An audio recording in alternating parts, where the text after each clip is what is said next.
might have thought the Ebola outbreak is over, but it's not.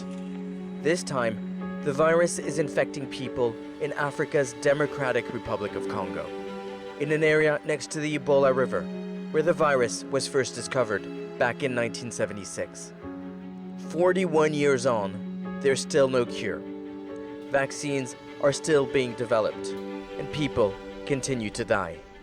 In 2014, a global and unprecedented outbreak sets the world in panic.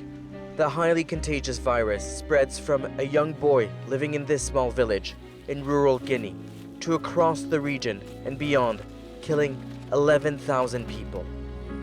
Poorly equipped and understaffed, medical workers across Guinea, Liberia, and Sierra Leone are turning down infected patients. When it reaches the densely populated Liberian capital, Monrovia, it takes epic proportions. People who had red eyes, who were vomiting, who had diarrhea, who presented symptoms of Ebola were brought here. They were separated from their families, and if they were tested positive, they were brought in tents that were laid out here. It was called the hot zone. This is where doctors and nurses wearing full protective gear would treat Ebola patients. What does it feel to be back here? Talk to Al Jazeera meets those that have survived Ebola. Men, women, and children that played a crucial role in bringing the outbreak to an end.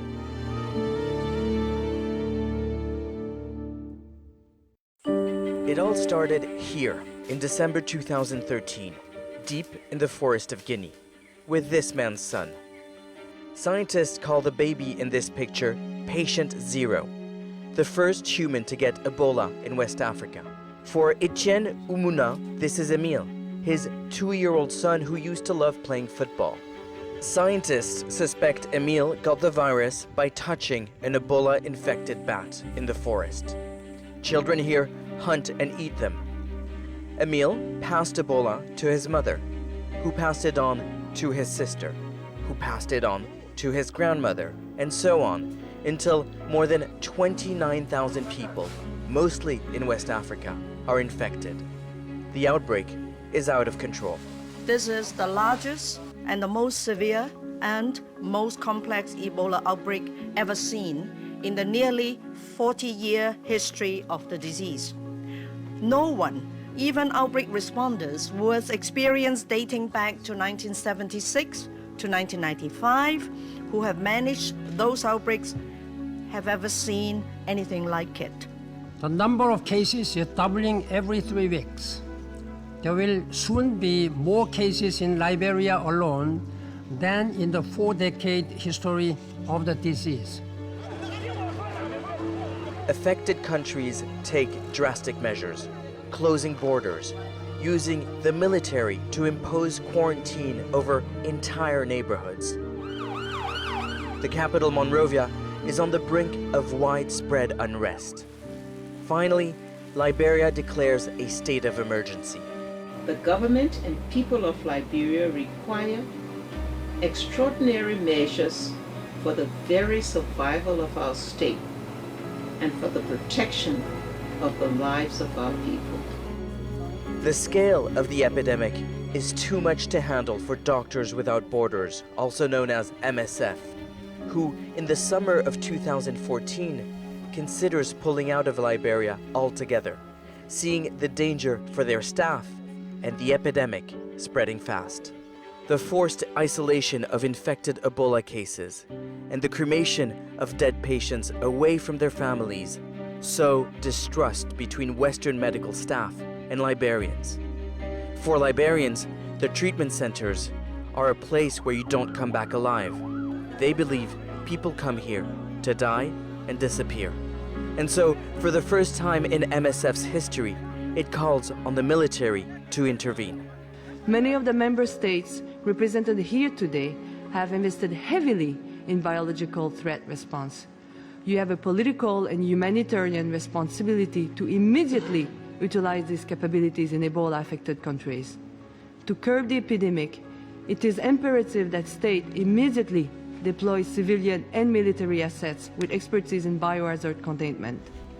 Shortly after, the United States sends 3,000 troops to affected countries. We're going to establish a military command center in Liberia to support civilian efforts across the region, similar to our response after the Haiti earthquake. It would take another year and a half to see the outbreak under control, not before Ebola killed 11,000 people and infected 29,000 others. Now, the MSF clinics have closed. The soldiers are gone. The dead are buried. Only the survivors remain.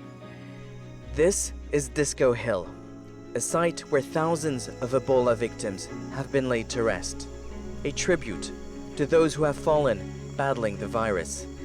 NAOMI TAGEBERT survived Ebola and became a body collector.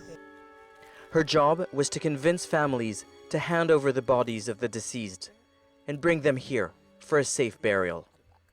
When you got the call in the morning telling you there's a body to be picked up, tell me what went through your mind. It was like a reminder of challenges every day. The problem is coming over and was not getting better. That's what we think. Every morning we have to make our way to somewhere and get ready for the communities and the treatment centers. Things went wrong and we were hurt every day. Things were tough. Those were challenges, but there were a lot of grief than we thought. And we see that our brothers been carried away every day, sisters, neighbors and all that. It was tough. How many bodies did you bring here? We started bringing body here late 2014 December. So we just brought few here as Red Crosser. I can just tell you the numbers of bodies, but maybe for our side, maybe it would be around 500. But from the beginning of time, we did cremation and not burial because we never had a sack like this to do normal burial for.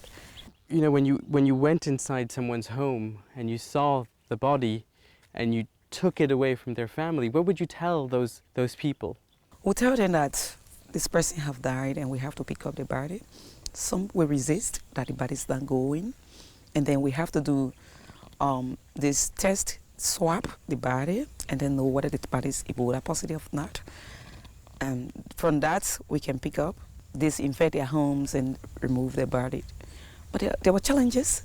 People would refuse not to pick the body. And they would even pursue us many days. But we had to do it. Really, it was for the safety of those who were still alive and not just the person who died. A dead body is more dangerous than one alive. It's 5 times more contagious. To tackle this, medical staff initially refused to hand over those that died in the treatment centers, instead cremating the dead in isolation. This was seen as dehumanizing, creating an uproar amongst Liberians. And so the state opened Disco Hill Cemetery, a place for safe Ebola burials, in an effort to build trust between health workers and the population. What was the most challenging body that you had to pick up? There was this date, precisely in September 2014, and we went to pick a body from around the Pinsbury Belt, Monrovia, and it was a lady who had died, leaving her children, like 7 children behind. So it was the mother who had died? Yeah. And then the children were like crying. I was a team leader, and when I got there, her husband was crying. Really crying. He never wanted the body to leave, and we talked to him that we have to take away the body because he wouldn't just, nobody would help him, nobody would assist in any way to bury her, so we had to take the body away, and the children were crying. So that day, I was so emotional then, and I started crying, and I couldn't just work the whole day. It was like, imagine my sister, a mother who has left all her children, and then she has to be buried. And then we were not doing burial then. We had to bring her to the cremation site to be burned. And that was that. And so that day was a serious day for me. So many children have been left orphaned, losing their parents to Ebola. Like 14-year-old Chansey. He too got the virus, caring for his ill father. He was then admitted in an Ebola treatment center with his mother. My father, the first to die, I was not there. Before my father can die, my mother get worse up. I had to transfer her to the hospital. But later on, they brought the news now, like where all the breakdown come from. Yeah, my mother started getting worse up, diarrhea catch her. I started putting clothes on her, changing her pampers, helping her, but she couldn't make it. I used to hold her hand, pass her around, walk around, feed her with food, and give her some first aid treatment. Are your parents buried somewhere? No. When we see the body, when I'm in the hospital, I started putting her body in a plastic, zip it, put it in a car, and I don't see her again. When they were carrying the body, we didn't know the meat place they carried the body. Do you remember the last words that your mother, your parents said to you before they died? Well, my father, I was not there when he passed away in the hospital. But my mother, she told me I should take care of myself and take care of my brother. And we'll be there in the area. We shouldn't give her a hard time. Yeah. After she gets sick, she was not able to talk. Yeah. To feed herself, she couldn't eat. I have to leave her all myself, feed her, and wait before the people dress in the suit and come after her. Chansey recovered from Ebola and came back to the family home alone. He quit school and now he sells donuts on the streets to support his 5 other siblings. Do you get to talk about it? Talk about what happened? Get to talk about Ebola? Or about losing your parents with people? No. People don't want to talk about what happened? I cannot talk about it or anybody. Yeah. When people say I'm talking, I don't talk about it. Fear of Ebola has spread faster than the virus itself. Liberians that have survived hide it, like DOMINIC KOLLIE. He explains people still fear he could be contagious, a feeling shared by American photographer ASHOKA. He too was treated here in the same Ebola treatment unit, also known as ETU, just weeks apart from KOLLIE. I started experiencing fever. Then after 2 days, eyes turned red. I just felt that ache kind of thing that, I would say when you start to feel like you have the flu, there's that moment that you go, oh, I feel kind of sick. I started feeling unusual in the body. So rubbing my legs, body. I just took my temperature twice with 2 different thermometers. It read about 101.5 on both. There was nothing else it could be. I've had malaria numerous times and the fever doesn't come on strong like that. It's a little bit slower. You feel a much more sense of achiness. This was just really sudden onset of fever. I said to myself, I can stay in here because I will fed others that are in the house. So it would be better I'll go at the ETU. It would be better I die at the ETU instead of dying home and infecting other people. And then I just started making phone calls. You click into self-preservation mode pretty quickly. Who's the first person you called? I think I called my girlfriend first, and then I called my father after that, and started making phone calls to different folks who were working for the CDC and the WHO that I'd met out here. And then eventually I got in touch with some WHO doctors that started helping me out and giving me advice on what the next steps to take were. I got it from my cousin, whose father died of the virus. They were all affected, but I used to care for them. I took them from one hospital to another. I think it was just a fluke. That's my best guess, is somebody had touched a surface, and I went and touched it, and maybe smoked a cigarette before I had the chance to chlorinate my hands or something escaped the chlorine. But the truth is, I don't know. And I'm very frustrated by that. KOLLIE had already lost his entire family from Ebola at the treatment center. And so his grandmother tried to dissuade him to go back for treatment, fearing he would die. But KOLLIE made his way to the ETU, hoping to get treated. Instead, he was refused admission. Shaking, sick with Ebola, he refused to return home, fearing he could infect others. So he spent the night here, alone, under this tree, sheltering from the rain, outside the ETU. They said, oh, you need to get back home. You remember how many persons you brought here? They all died. This place is not good for a living being. You need to get back home. If you don't have money, I'll give you $5 go and buy some medication, take it. After 3 days, if there's no improvement, then you get yourself back. While in that process, in less than 2 to 4 minutes, I threw off right in front of him. So I decided to stay out here until the following morning. I came at the crack of dawn.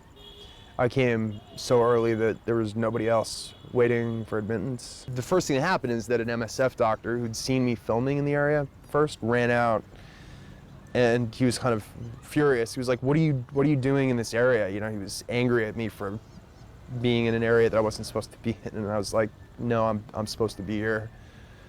And I think he kind of like grokked it, you know, figured it out, and said, oh, I'm really sorry, step back. So I went through the screening portion of, you know, leading up to the test that I was going to get. There was one MSF doctor and a couple of local Liberian nurses, and they just asked me a couple questions about my appetite and my symptoms. And I could really tell based on the reaction of the doctor that as I gave answers to the questions that he was asking, that the looks on their faces were pretty clear that it wasn't looking good.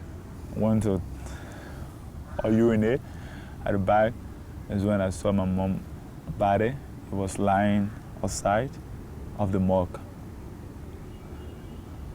of the mortuary. It was lying right outside with the place in the body bag with the name writing on the head.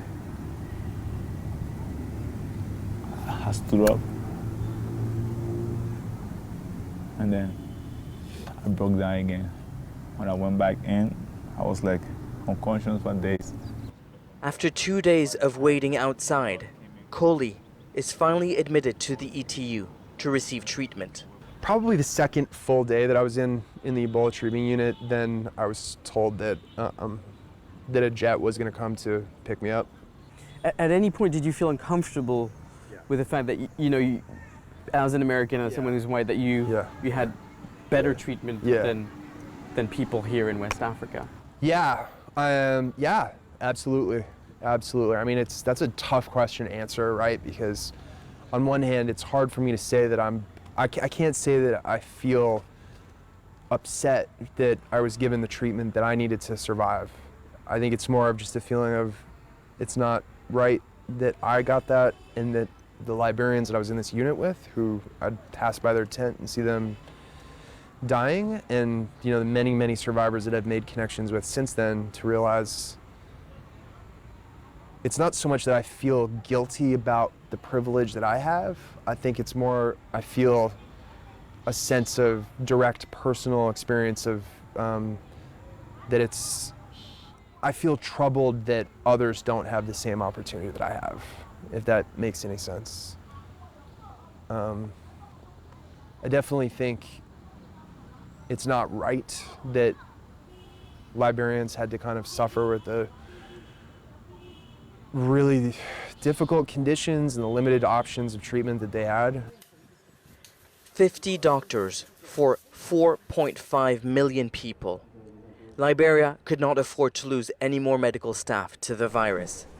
And so when Dr. PHILLIP Ireland fell sick contracting Ebola whilst treating patients, he left the hospital and went home in isolation. At that time, Monrovia was a twilight zone. It was a very crazy place. You had ambulances running up and down, and the available ETUs were crammed, packed, and so I didn't have a place to go. So you asked your family members, your wife, your children, and everybody else in the house where you were living in to leave the premises. Who was taking care of you? Well, everybody didn't leave because my mother refused to leave. Okay, she wouldn't leave, and she would be the one who would stay with me and treat me, and a few other colleagues who came every day to take care of me. So she stayed at home. She remained there until I went to the Ebola treatment unit. She got quarantined for 21 days, and by the blessings of God, she didn't get sick. So what precautions did your mother take in order to care for you? Okay, so she used makeshift personal protective gear, a raincoat, a plastic glove that the women use to do their hair, okay, and she had her own chlorine tub that she stepped into and stepped out of when she came after seeing me, and she would take a chlorine bath every time she saw me, okay, and there was a minimum touching of spills and what have you, so she was very careful. You survived Ebola, and thankfully no relatives of yours or no one in the family got the virus.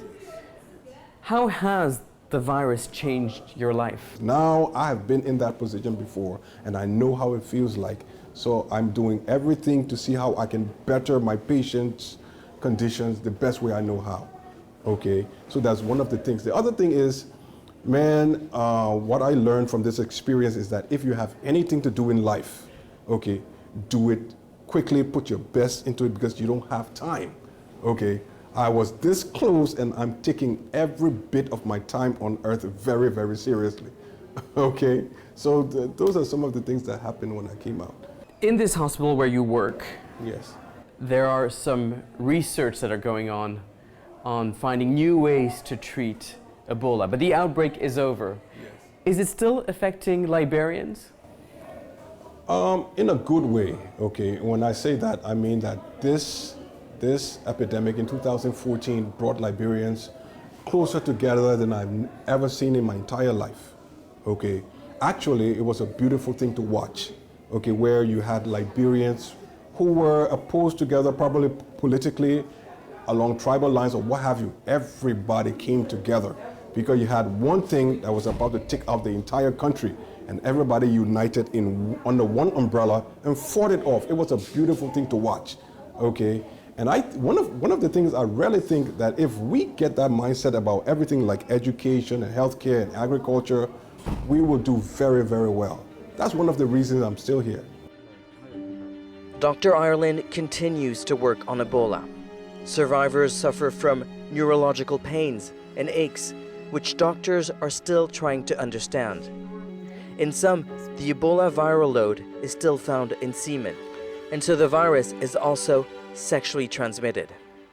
After overcoming a decade-long civil war and a major Ebola outbreak, Liberians are still in shock.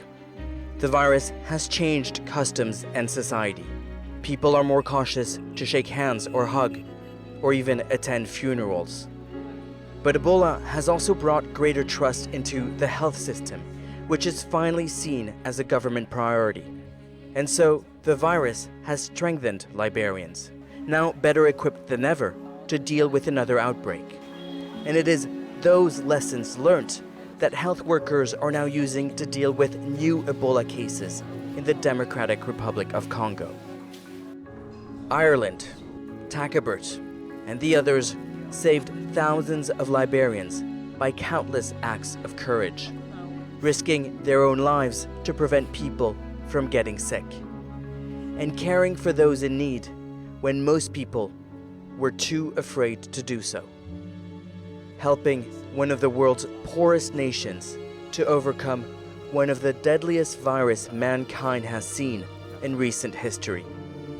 3 years after the outbreak, this is a nation stronger and united, but in grief.